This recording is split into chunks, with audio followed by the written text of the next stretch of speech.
오늘 우리에게 주시는 하나님의 말씀은 마태복음 19장 23절부터 30절 말씀 같이 교독하겠습니다. 마태복음 19장 23절로 30절 말씀 교독하겠습니다. 제가 한 절 읽고 여러분 읽습니다. 예수께서 제자들에게 이르시되 내가 진실로 너희에게 이르노니 부자는 천국에 들어가기가 어려우니라. 다시 너희에게 말하노니 양떼가 바늘귀로 들어가는 것이 부자가 하나님의 나라에 들어가는 것보다 쉬우니라 하시되 제자들이 듣고 심히 놀라 가로되 그런즉 누가 구원을 얻을 수 있으리이까? 예수께서 저희를 보시며 가라사대 사람으로는 할 수 없으되 하나님으로서는 다 할 수 있느니라. 이에 베드로가 대답하여 가로되 보소서 우리가 모든 것을 버리고 주를 쫓아싸우니 그런즉 우리가 무엇을 얻으리이까? 예수께서 가라사대 내가 진실로 너희에게 이르노니 세상이 새롭게 되어 인자가 자기 영광의 보좌에 앉을 때에 나를 쫓는 너희도 12 보좌에 앉아 이스라엘 12지파를 심판하리라. 또 내 이름을 위하여 집이나 형제나 자매나 부모나 자식이나 전토를 벌인 자마다 여러 배를 받고 또 영생을 상속하리라. 그러나 먼저 된 자로서 나중되고 나중된 자로서 먼저 될 자가 많으니라. 아멘. 저는 오늘 말씀의 제목을 어리석은 부자 청년 이렇게 말씀의 제목을 정했습니다. 우리 모두는 어리석은 사람이 되지 않고 지혜로운 사람이 되어야겠죠. 오늘 말씀을 통해 우리에게 주시는 귀한 하나님의 말씀을 듣고 우리의 삶에 새롭게 나가는 귀한 시간이 되기를 바랍니다. 오늘 본문의 말씀은 성경에서 유명한 이 부자 청년의 질문으로부터 이 말씀이 연유되고 있습니다. 영생을 갈망했던 부자 청년은 재물로는 되지 않았던 무언가 그의 삶에 그런 불안함이 있었던 것 같습니다. 어느 날 예수님께 찾아와서 선생님 내가 어떻게 해야 영생을 얻겠습니까? 이렇게 물었습니다. 그때 선생님께서 그에게 십계명에 대하여 말씀하셨고 그는 예수님께 내가 어려서부터 십계명을 다 지켰습니다. 아직도 뭐가 부족합니까? 이렇게 물었습니다. 그러자 예수님께서 그 청년의 전곡을 찌르는 말씀을 주셨습니다. 너의 재물을 팔아 가난한 자들에게 다 나누어 주고 그리고 나를 쫓으라. 그리하면 영생을 얻으리라. 그 다음에 그 청년이 재물이 많음으로 근심하며 돌아갔다. 오늘 이 본문의 말씀은 자신이 가진 재물의 벽을 뛰어넘지 못한 이 부자 청년을 향해 던진 예수님의 비수 같은 말씀으로 시작됩니다. 23절에 보면 예수님께서 그에게 부자는 천국에 근심하며 돌아가는 그 부자 청년을 향해 예수님께서 부자는 천국에 들어가기가 어렵다. 그 다음에 24절에 보면 오히려 부자가 천국에 들어가는 것보다 낙타가 바늘구멍으로 들어가는 게 더 쉬워 이렇게 던졌습니다. 그 다음에 이 말을 듣던 제자들이 되게 놀랐어요. 심히 놀라서 예수님 그러면 누가 천국에 들어갈 수 있습니까? 이렇게 했습니다. 26절은 예수님께서 사람으로는 할 수 없지만 하나님은 다 할 수 있느니라. 26절까지 그랬습니다. 부자 청년에 관한 이야기는 베드로를 비롯해서 제자들을 깜짝 놀라게 한 충격적인 말씀이었습니다. 과연 그렇다면 누가 천국에 들어갈 수 있다는 말입니까? 베드로는 이어서 자신이 불안했던 것 같습니다. 그래서 이어서 뭐라 했냐면 예수님 우리는 우리의 모든 걸 다 버리고 예수님을 쫓았습니다. 그러면 이제는 우리는 어떻게 되는 것입니까? 이렇게 예수님께 물었습니다. 28절에 보면 예수님께서 베드로에게 이렇게 대답합니다. 예수께서 가라사대 내가 진실로 너희에게 이르노니 세상이 새롭게 되어 인자가 자기 영광의 보좌에 앉을 때에 나를 좇는 너희도 12보좌에 앉아 이스라엘 12지파를 심판하리라. 이 말씀은 어느 날인가 이 세상이 새롭게 되는 그날 너희들은 내가 누릴 영광을 함께 누릴 것이다. 이런 말씀이겠죠. 그리고 이어서 예수님께서 그들에게 주신 말씀이 또 내 이름을 위하여 또 29절에 또 내 이름을 위하여 집이나 형제나 자매나 부모나 자식이나 전토를 벌인 자마다 여러 배를 받고 또 영생을 상속하리라. 29절의 말씀은 제가 1980년대 초반에 하나님께 부름을 받고 신학을 시작하며 저에게 결정적으로 확신을 주셨던 말씀이었습니다. 저는 주변에 여러 가지 거친 것들이 많이 있었어요. 하나님께서 부름을 받고 몇 년 동안 지연되고 있었는데 제가 군복무를 마치던 해에 하나님께서 나를 부르신 그 부름을 꺾을 것이 세상에 없는 확신이 있었습니다. 아버지도 나의 환경도 그 어떤 것도 그리고 나의 모든 염려를 이 말씀을 붙들고 주님께서 내 이름을 위하여 주님의 이름을 위하여 마가복음에서는 나와 복음을 위해서 이렇게 나와 있습니다. 나와 복음을 위해서 집이나 형제나 자매나 부모나 자식이나 전토를 그 다음에 버린 자마다 마가복음에서는 금세 100배나 받고 내세 영생을 얻지 못할 자가 없느니라. 마태복음은 영생을 상속하리라 나와 있지만 마가복음은 영생을 얻지 못할 자가 없다 이렇게 말씀하셨습니다. 부자 청년에 관한 이야기는 오늘 우리에게 재물에 대하여 아주 중요한 교훈을 주고 계십니다. 아무쪼록 오늘 이 시간 이 본문 말씀을 통해 우리 모두가 재물에 대해서 하나님의 귀한 메시지를 듣고 새로운 재물에 대한 시각으로 여러분의 일생을 열어가시기를 바랍니다. 부자 청년이 예수님께 나와서 이 재물에 대해서 고민하다가 결국 근심하며 그가 재물을 안고 돌아가는 뒷모습을 바라보며 주셨던 예수님의 이 말씀 속에 두 번 반복해서 나오는 단어는 우리에게 심상치 않은 메시지를 주시고 있습니다. 먼저 제자들이 예수님께 주님, 우리는 모든 것을 버리고 예수님을 쫓았습니다. 예수님께서 베드로와 안드레 형제를 부를 때 그들은 배를 버리고 생업을 버리고 주님을 쫓았습니다. 또 야고보와 요한은 형제들, 아버지와 함께 그물을 수선하고 있다가 아버지와 그물을 버리고 예수님을 따라 나섰습니다. 또 세리 마태는 세관에서 근무하다가 예수님의 부름을 듣고 그는 세관에서 자리에 일어나서 예수님을 따라 나섰습니다. 베드로의 말처럼 그들은 그야말로 모든 것을 버리고 예수님을 따라 나섰습니다.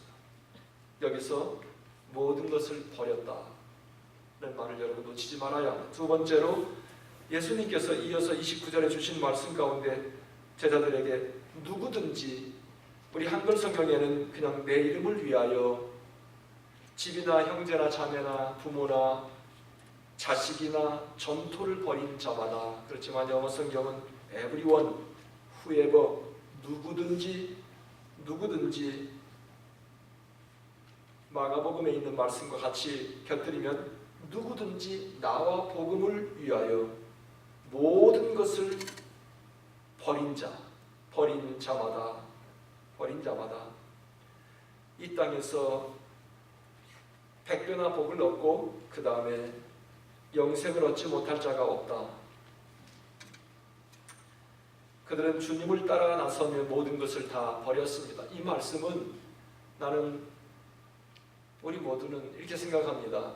12제자들이나 그런 거창하게 주님의 일을 감당하는 사람들이나 이렇게 모든 것을 버리고 따라 나섰다는 말이 적당하게 어울리는 것 같고 그렇습니다.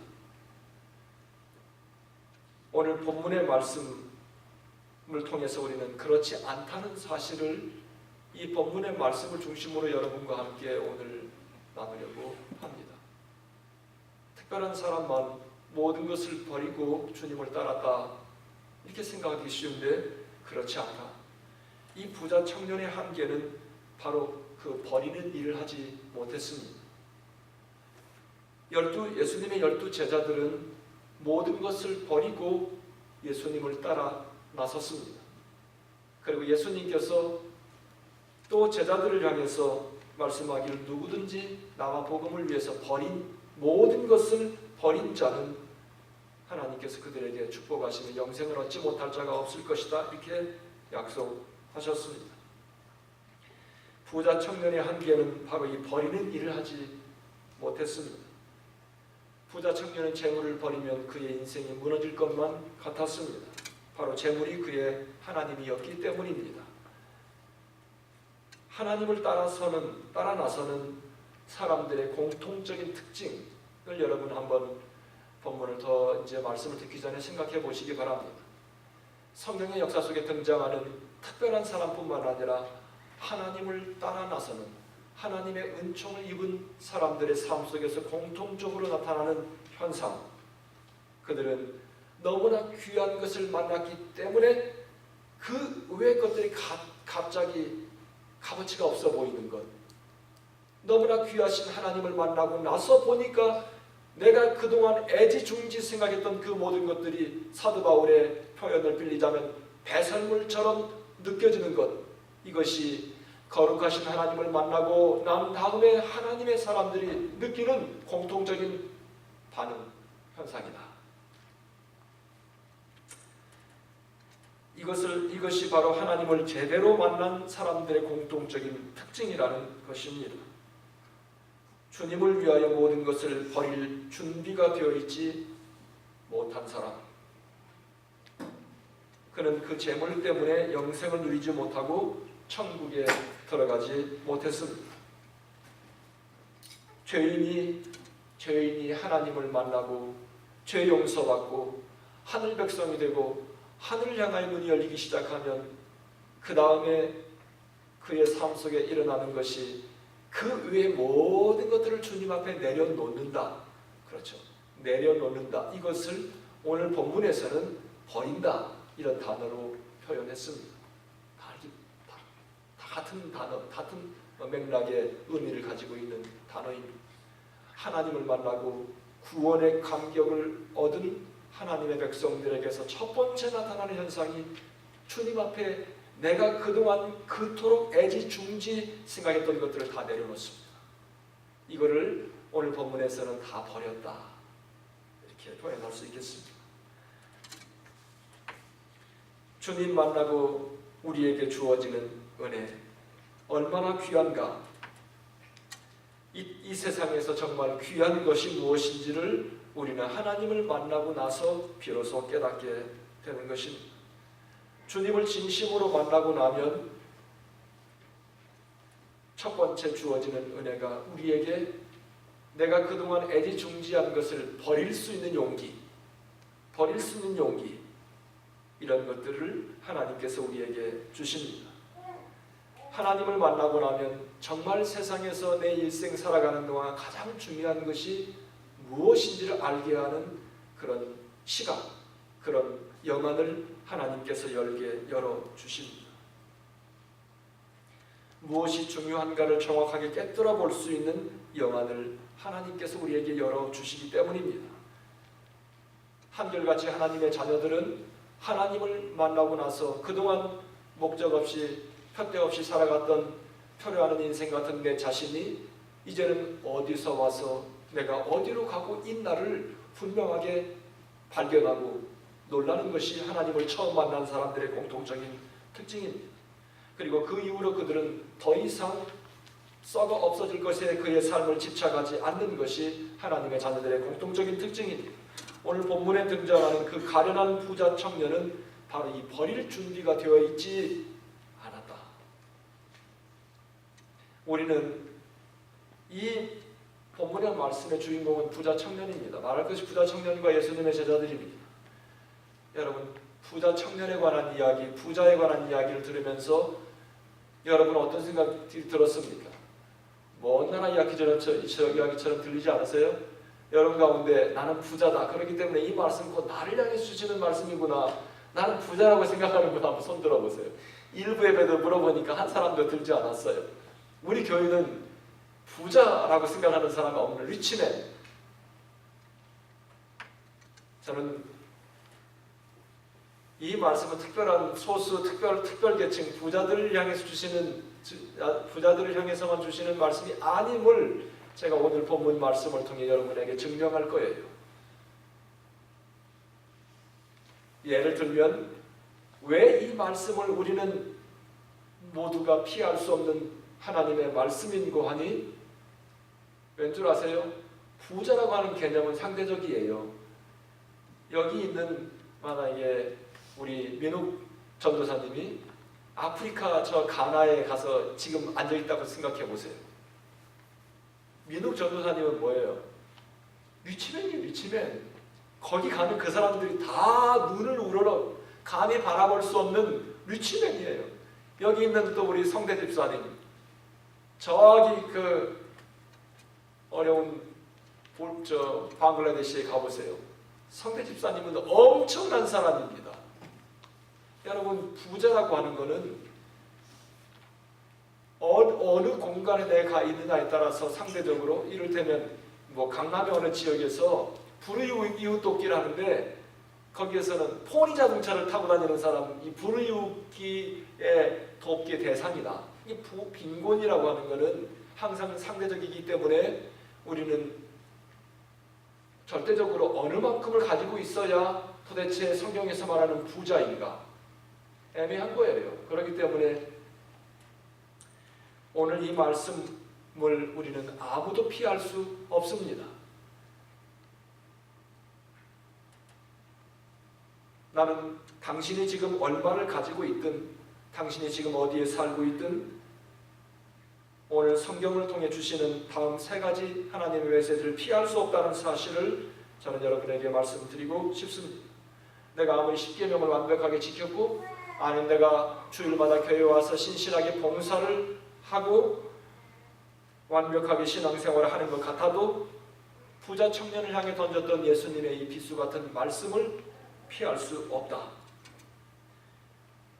오늘 본문에 등장하는 그 부자 청년은 어리석은 부자였을 뿐입니다. 어리석은 부자는 다음 세 가지가 잘 정리되어 있지 않는 사람. 우리 모두도 마찬가지입니다. 우리 이 땅에 살면서 하나님께서 우리에게 많은 재물을 축복하셨습니다. 여기와 앉아있는 모든 여러분들은 다 선택받은 분들이에요. 그렇죠? 거기에 대한 여러분 아니라고 말할 수 없어요. 한국에서도 걸러지고 점수 시험으로 걸러지고, 그래도 아무리 어렵다 해도 이래저래 해서 다 부모님이 든든한 배경이 있어서 여기 와서 앉아서 이처럼 유학을 하고 다 하고 있는 것입니다. 어리석은 사람은 첫 번째, 자기가 소유하고 있는 것에 대해서 청지기 마음이 없습니다. No steward heart. 내 마음속에 청지기의 마음이 없어요. 어리석은 부자의 첫 번째 특징입니다. 당신이 얼마를 가지고 있든 그것을 하나님께서 나에게 맡겨주셨다고 하는, 이것은 내 소유가 아니라 하나님의 것인데 하나님께서 나에게 맡겨주셨다. 이것은 비록 재물뿐만 아니라 내가 갖고 있는 지식도 마찬가지예요. 내가 가지고 있는 심지어 내 자녀까지라도 이것은 내 것이 아니라 하나님의 것을 하나님께서 나에게 위임해 주셨고, 내가 이 땅에 코로 숨쉬고 있는 동안, 살아있는 동안 내가 하나님의 것을 잘 돌봐야 된다는 이 청지기의 마음이 없는 사람은 오늘 본문에서 예수님께서 그의 뒤를 향하여 던진 그 비수 같은 말씀을 피할 수 없을 것입니다. 내가 가진 소유가 얼마든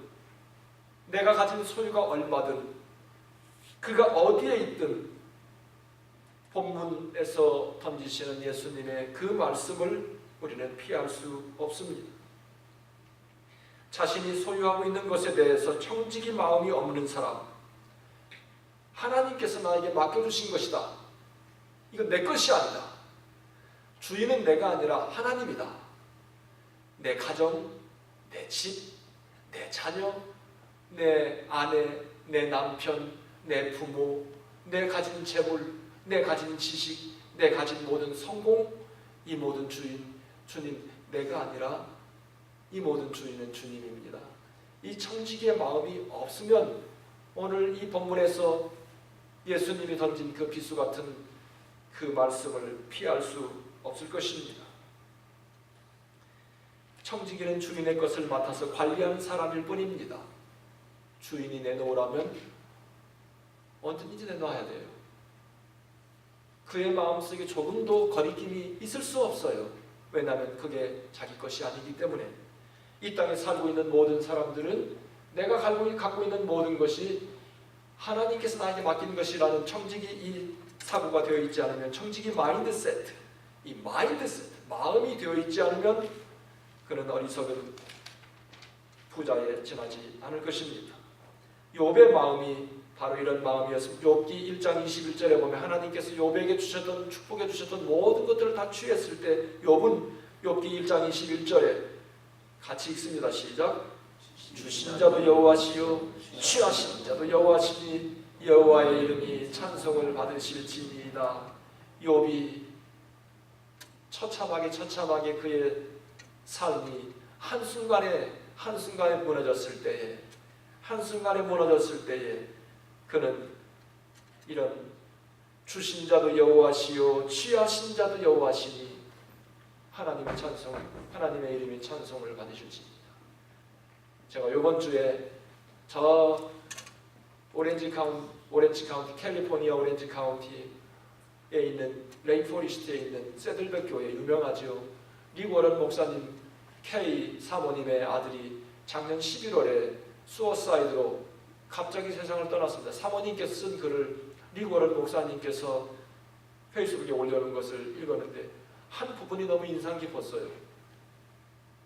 거기에 그런 말이 있었어요. 제가 이거를 인용할까 하다가 그냥 어떻게 삭제됐어요. 그런데 기억나는 부분만 제가 말씀드리면, 그분이 이런 말을 했어요. 사모님께서 그런 인상 깊은 말을 했어요. 사람들은 자기와 자기 남편이 옛날의 노멀 라이프로 빨리 돌아오기를 그렇게 원하고 있다.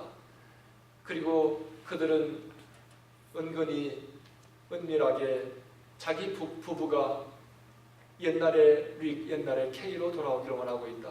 그러나 옛날에 릭 워런 목사님과 K 사모님으로는 돌아갈 수 없다는 거예요. 2013년 11월 어느 날 자기 남편이 매튜가 수어사이드 한 그날 자기들의 삶은 영원히 바뀌었다는 거예요. 달라졌다는 거예요. 다시는 그때 그 모습으로는 돌아갈 수 없다는 거예요. 자기들의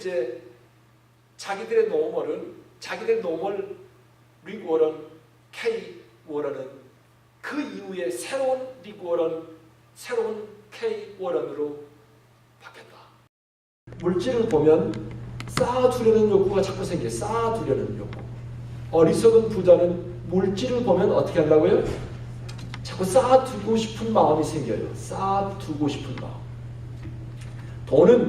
물질은 하나님께서 쌓아두라고 주신 것이 아니라 왜 주셨어요? 돈은 필요한 곳에 쓰라고 주신 거예요. 여러분, 돈은 쌓아놓으라고 하나님께 주신 것이 아니라 필요한 곳에 쓰라고. 성경은 여기저기를 보아도 재물을 쌓아놓지 말라고 말씀하고 있습니다. 나에게 필요 이상인 것을 쌓아두려고 하는 것, 인간의 뭡니까? 욕심입니다. 탐욕이에요. 탐욕. 나에게 필요한 만큼 취하고 사용하고 귀한 곳에 그것을 사용하는 것, 감사하는 것, 이것이 하나님께서 우리에게 주신 청지기의 삶의 전부입니다. 그러나 인간은 필요한 것 이상의 것을 취하고 쌓아 놓으려고 하는 그런 욕구가 본능적으로 우리에게 있습니다. 누가복음에 보면 그런 또 부자의 이야기가 또 나옵니다. 자, 여러분은 이제 스크린을 보면서 제가 읽으라고 하는 부분만 읽으면 돼요.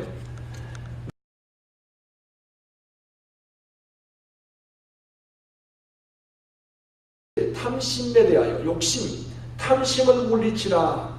왜냐하면 사람의 생명이 그의 소유에 능력한 데 있지 아니하니라 하시고, 또 비유로 저에게 일러가라사대 탐심에 대하여 말씀하시면서 비유를 말씀하시기를, 한 부자가 있었는데 큰 그해 농사가 잘 되어서 밭에 소출이 풍성했다.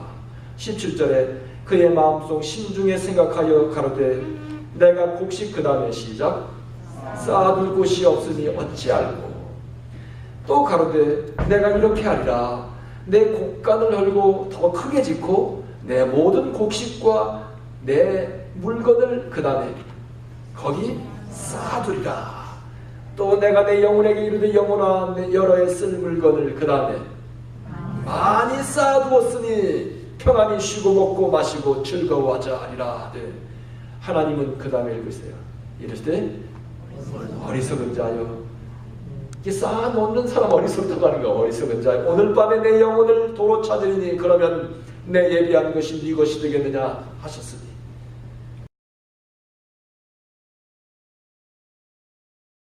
쌓아놓는 것, 이게 뭐예요? 그게 바로 탐심이다. 욕심이야. 나를 위해 쓰고 싶은 욕심.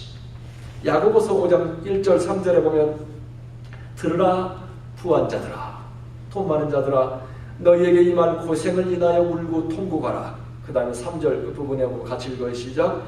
너희가 말세에 재물을 쌓았도다. 이 쌓고 싶은 마음, 이것은 인간의 본능이에요. 누구나 피할 수 없는. 여러분 부자만 쌓고 싶은 것이 아니라 돈은 나도 쌓고 싶은 것이, 그렇기 때문에 오늘 이 말씀은 아무도 피할 수 없다는 거예요. 여러분 부자 청년, 나는 부자가 아니기 때문에 이 말씀 나와 상관없어, 그렇지 않아요. 우리는 피할 수 없습니다. 이 부자는 쌓아놓은 재물을 더 쌓고 싶은 욕망이, 욕구가 그의 가슴 속에 하늘을 찌르고 있었던 거예요.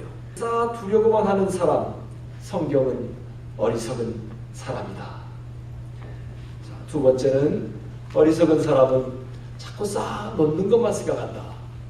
생기기만 하면 쌓아놓으려고 해요. 그 다음에 세 번째는 어리석은 사람은 돈을 갖고 있는 이유를 잘 몰라요.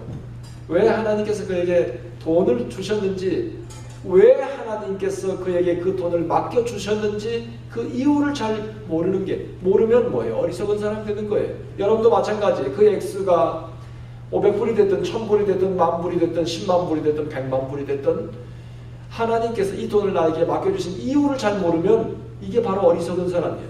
어리석은 부자 청년이에요.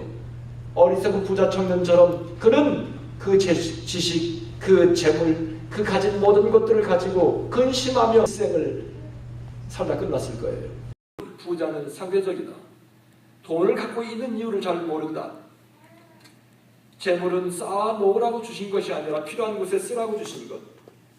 그래서 자신에게 필요한 것을 채우고 나머지는 어떻게 해요? 그릇에 채웠으면 그 다음에는 뭐예요? 그거는 흘러 넘치잖아요. 오버플로우 하는 거예요. 오버플로우 하는 것까지 잡으려고 하는 게 뭐라고요? 탐심이야. 욕심이에요. 욕심. 흘러 넘치는 것을 흘려보내게 놔두는 것이 자연의 순리예요. 그러면 여러분 마음이 근심하지 않아요. 그런데 흘러 넘치는 것을 클 붙들어서 내가 쌓아 놓으려고 하면 그게 근심이 되는 거예요. 흘러가지 못하도록 가로막고 쌓아둘 궁리를 하는 것, 가련한 부자 청년이다. 재물은 필요한 만큼 취하고 넘치는 것은 누군가 필요한 사람에게 흘려보내야 한다.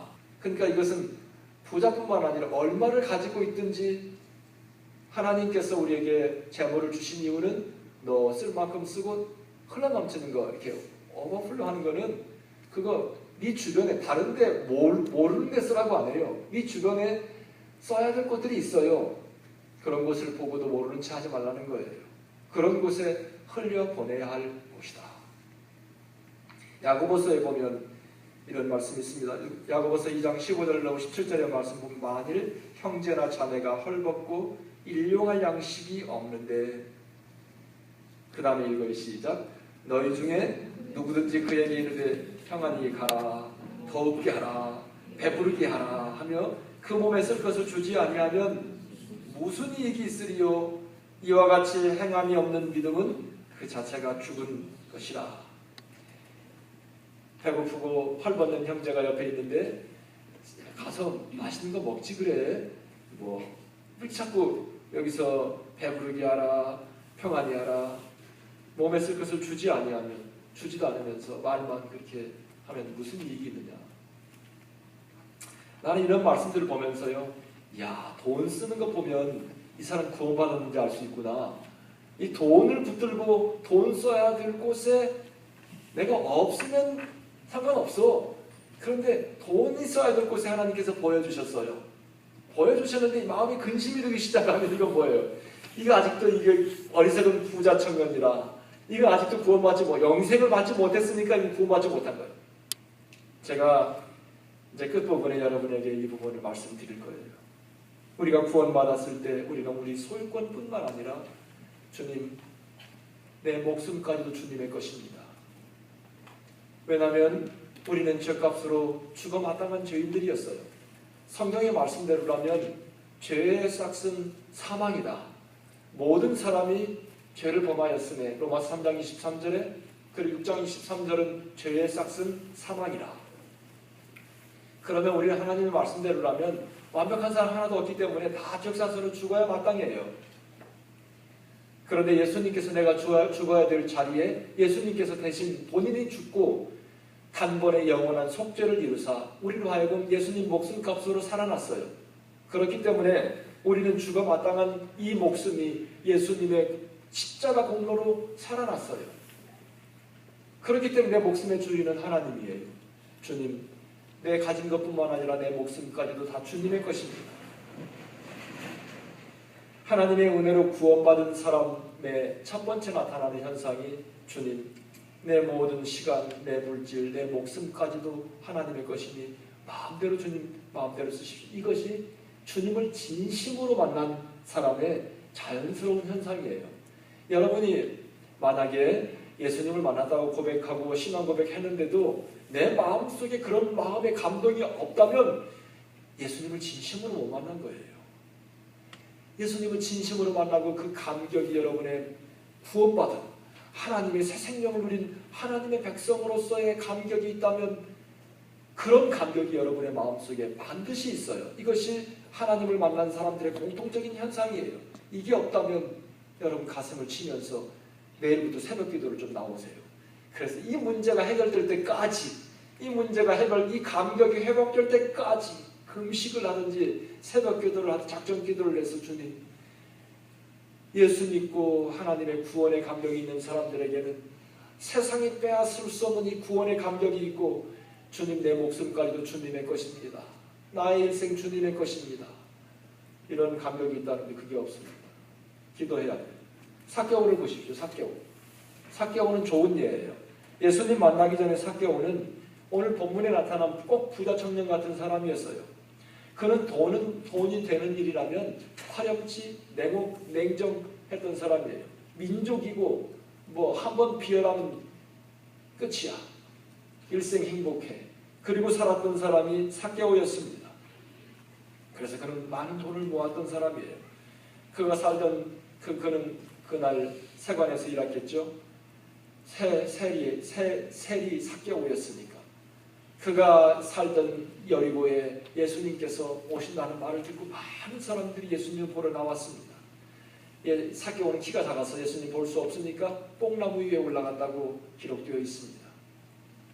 예수님께서 삭개오를 바라보는 순간 그의 눈에서는 반짝반짝하면서 예수님을 향하여 영혼을 갈망하는 갈망이 삭개오의 눈에서 나왔을 거예요.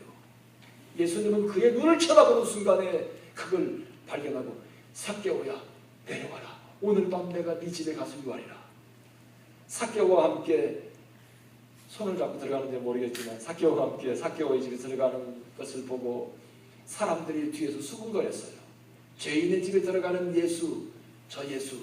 근데 그날 8절에 보면 그 집에 들어가서 삭개오가 서서 주님께 여짜오되 주여 보시옵소서. 그 다음에 같이 읽어요. 시작. 내 소유의 절반을 가난한 자들에게 주겠사오며 만일 이것을 토색한 일이 있으면 4배나 갚겠나이다. 예수께서 이르시되 오늘 구원이 이 집에 이르렀으니 이 사람도 아브라함의 자손이미로다.